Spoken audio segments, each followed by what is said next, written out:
Hear your favorite NFL legends sharing their stories and insights every week right here on Thursday Night Tailgate with Chris Mascaro and Bob Lazari. Take it away, guys.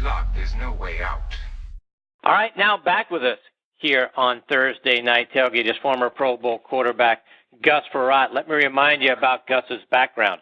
He's from Kittanning, Pennsylvania, which is about 44 miles northeast of Pittsburgh. In high school, Gus lettered in football, baseball, and basketball. Played his college ball at Tulsa, where he remained sixth all-time in passing yards and ninth in touchdown passes. His nearly 3,000 yards passing his senior season were the most by a Tulsa quarterback in nearly 3 decades. He was a seventh-round draft pick in 1994 by the Washington Redskins, and he played in the league from 94 to 2008 for the Redskins, Lions, Broncos, Bengals, Vikings, Dolphins, and Rams. Over the course of his NFL career, he threw for just over 21,000 yards and 114 touchdowns, was named to the Pro Bowl in 1996, and earlier this year, he was inducted into the Allegheny-Kiski Valley Sports Hall of Fame, and we are honored that Gus is back with us again tonight here on Thursday Night Tailgate. Hey, Gus, Chris, and Bob, thanks for coming back on the show. Hey, Gus. Hey, guys, thanks for having me on. I appreciate it. Gus, I want to start out our time with you tonight by getting your thoughts on a couple of your former teams, and we'll start with the Redskins. If you look back over the last few years, Gus, they're about a 500 team, and now gone is Kirk Cousins. Alex Smith has taken over at quarterback. Want to get your expectations. What do you think about the Redskins for this season? It's hard to say. I don't see it as being a whole heck of a lot better than it was last year. I know they added Alex, who's a great quarterback. They added Adrian Peterson. Adrian's probably at the end of his game, but I love that guy. I got to play with him when he was a rookie. And it just, I don't know what they've done to add, 5 or 6 more wins to their record. They're probably going to be right around that 500 team again. I hope not, but that's the way I look at them, bringing in a new quarterback, learning a new system, all that. So should be very interesting to watch, but I'm pulling for them. I hope they do a lot better than they did last year. So switching over to the Vikings, they had the number 1 defense last year, Gus. They bring in Kirk Cousins from the Redskins. Dalvin Cook looks like he's going to be back. They lost him for most of the season last year due to a knee injury. What about the Vikings? They had such a great year last year. Probably should have went further if it wasn't for a fluke play against the Saints. What are your thoughts on them? Can they go all the way? Well, I think they can. I think they're in a tough division. I think that, they, like you said, they have a great defense. Now Kirk going there, I think he's going to be very accurate. He's going to deliver them things that they haven't seen in a while. And they're probably happy to be rid of the 3-headed monsters that they had up there with all the quarterbacks and let him just take the lead. And as long as everybody stays healthy, I think that they can really do some great things in the league this year. They got a lot of explosive players, and they got a lot of guys who can make plays on offense and defense. So, and when you get that dome rocking up there in that new stadium, it's going to be a hard place to win in for an opposing team. And Gus, to your point, when you've got 2 really good quarterbacks, let alone 3 really good quarterbacks on your roster, how much of that is a distraction? I mean, you had to deal with stuff like that with when Heath Schuler was there with you in Washington. When you've got 2 or maybe 3 guys, how hard is it to feel comfortable that you're the guy? Yeah, a lot of it depends on obviously where they took you in the draft, if you've been there the whole time, or if you're a big free agent coming in, and then quarterbacks, we all have egos. We all want to play, we all want to compete, and we all think we can go out and do great and wonderful things. And so I think that even though they had 3 quarterbacks like that, they did a pretty good job of being teammates and doing everything together to try and push the team in the right direction. And probably the leadership of the head coach and the GM did a good job of keeping them all together. But it is a hard thing. Everybody wants to play, and everybody wants to be the man on the field. I mean, I know I did, and that's why I probably played through 7 too many teams. So, it's just you go out, you want to compete, you want to be the leader, you want to go out and play every Sunday, and that's why you're there. So I think that the Vikings have definitely moved in the right direction. 5 questions for Gus. Hey, Gus, I was telling Chris before we came on that you had a cousin, Mitch, who played in the league before you even got there, a lineman for Buffalo. Was just wondering if you guys talked when you got into the league, Gus, as far as what to expect, and did he give you any good pointers, et cetera? Yeah, one thing, Mitch unfortunately passed away quite a few years ago, but he was a very good player. Came out of Katanning and played for the Bills. One thing I'll never forget is like you got to really, when you go in, you got to listen to the veterans. Don't pal around with your buddies. Go see what the veterans are doing. Try to pick up as much experience as you can from them. And I really took that to heart. I'll tell you a little story. When we were in Carlisle, Pennsylvania, and my first training camp with the Redskins, I asked all the linemen where they were going after the second practice and before a meeting, and I went with them. And I paid for all the beer that night. And so from that point on, the linemen all took care of me. And, that's one of the things I say is that when you come in as a young kid, you really want to learn from the older guys, whether it's a lineman or somebody on the offense. For me, if you're a defensive player, obviously you want to learn from the defensive players. But that's one of the things that the wisdom he gave me, because he was on 3 of the 4 Bills Super Bowl teams, and there's obviously a lot of great players on those teams. And you mentioned about guys like yourself wanting to play, Gus, and the ego and everything. That '94 rookie year, you started 4 games. It was a tough year. I think the team was 3-13. You had guys like John Freeze and Heath Schuler there. I mean, was it a good learning experience, Gus, or were you a bit frustrated in that rookie year? No, it was a great learning experience. I mean, they took a first-round pick, and I was a 7th-round pick, and all I could do was go out and work as hard as I could every day. That was my role my whole life, was being an underdog and doing whatever I had to do to be put myself out in that field to play. And when I had my opportunity, I got to show that what I could do. Obviously, looking back at it, there's always things that you look back and say, man, I just done that a little bit different. Maybe I could have played longer that first year, whatever. But Heath Schuler was the guy, and I never had any animosity towards Heath. It's just I felt when I went out there, I was just as good as him, and that's kind of the mentality that you have to play in the NFL. And Gus, as you mentioned, you played for 7 different organizations. So I was curious, how difficult is it to go in there and learn 7 different playbooks, let alone if they're changing out coordinators where you may be, an 8th or a 9th different, scheme and that sort of thing? How difficult is that? Well, it's like learning a new language, because sometimes, the play calls are a lot wordier. Sometimes the protections are numbers. Sometimes they're words. And, sometimes it's the same word, but it means something totally different.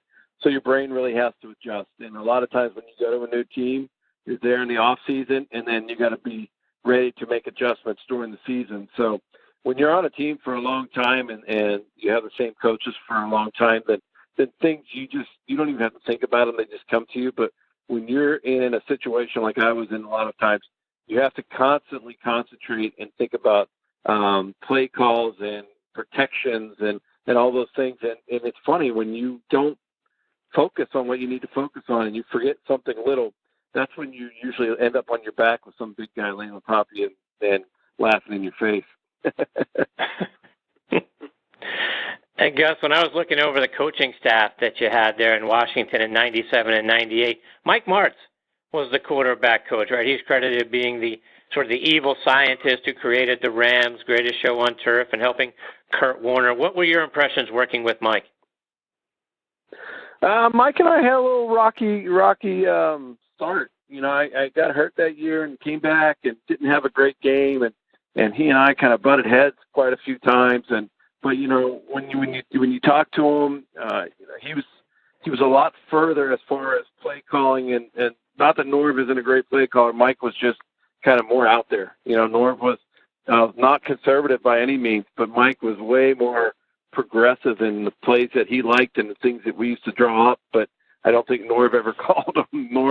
Norv had his system. He brought that from the Cowboys, and that's really what we ran. And that's a system I grew up in, and I absolutely loved it. And Mike was very progressive in his play calling and left a lot up to the quarterback, saying, you got to get rid of the ball. We're going to throw it downfield. We're going to get guys out, and it's up to you to get rid of the ball before they hit you. Bob, one more for Gus. Hey, Gus, I was going to ask you about Brian Mitchell. I mean, he was a guy, we talked on this show at length of how this guy, how he can't be in the Hall of Fame. It blows our minds because I was looking over his stats again today. The guy had 5,000 yards in punt returns, Gus. I think 14,000 in kick returns. And when he ran the ball, which people didn't even realize, he ran the ball for 5 yards an attempt his entire career. Of course, he could catch passes. We know he could play quarterback. He can do it all. Is the reason why he's not in is because he just spread himself so lightly? Because the guy is one of the best players I've ever seen.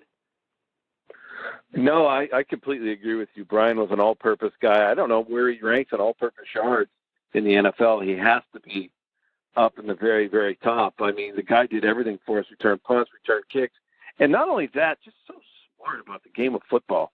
You know, knew where, like, if he was in the backfield on third down, he was telling the quarterback, so hey, you guys got to watch for that guy. I got these two over here, you know, running routes and super, super competitive and whatever you needed him to do. And he could throw the ball, you know. Thank goodness he was way shorter than I was, or he probably would have been playing quarterback. Gus, before we let you go, I want to get an update on the things that you're doing now. You've been the VP of Brain Performance Initiatives for a company called RC21X that helps us, you know, with our brain health and that sort of thing. It's a fantastic application. We've been talking about it with you for the last, you know, year plus, but I know you're also doing some other things. So give us an update on all the great things you're working on. Yeah, you know, RC21X, our company, has been doing really well. We're named after Roberto Clemente, and we just had Clemente Day yesterday here in Pittsburgh, and you know, it was just such a wonderful day. His son Roberto Jr. was out there, and Roberto just had Roberto Clemente III. So it was a great day. I mean, every year they're opening up new parks and schools all over the world because of the humanitarian that Roberto was, and our tools, you know, we're really making some headway now. I mean, people are understanding that the discussion about the brain shouldn't start after it's injured. The discussion about the brain should start when you're healthy, to understand it and measure it. And that's really what our Roberto app does. You can download it at robertoapp.com, and you can go and establish your profile after you take 4 sessions and really get a measurement of your brain and see where those different subsystems, whether it's short-term memory, reaction time, executive decision-making, all those things. And we want to be a proactive tool to help everybody understand their brain, because you'd never go to your doctor and he says, how's your brain doing? You know, when we go for our checkups, we check everything but that. And it's the most important part of our body. So it's really an exciting tool, and I'm proud to be a part of it. And the other thing I'm doing right now is I'm part of a company called 4View.com. And 4View.com, we created a stabilized camera that we're fitting onto face masks for quarterbacks and other positions. The quarterbacks up in Michigan have been using them, and they've been trying them on different positions. It's a completely stabilized 180-degree view or 120-degree lens, and really giving a you know, first-person perspective. I mean, it's right there. You're seeing what the quarterbacks see. And we're in our second generation right now, and we still have a lot to improve on. But it's been incredible. You can go to 4View.com and see it all. And last thing I want to give is a shout-out to one of my players that I had in high school when I coached in St. Louis. He's playing tonight. His name's Foye Aluakon. He was drafted in the 6th round by the Falcons and came out of Yale, and I'm really proud of him. And I get to watch him and Ezekiel play this weekend. So it's, you know, there's a lot of Bomber pride. That was the high school name, and so I'm really excited to watch those guys play.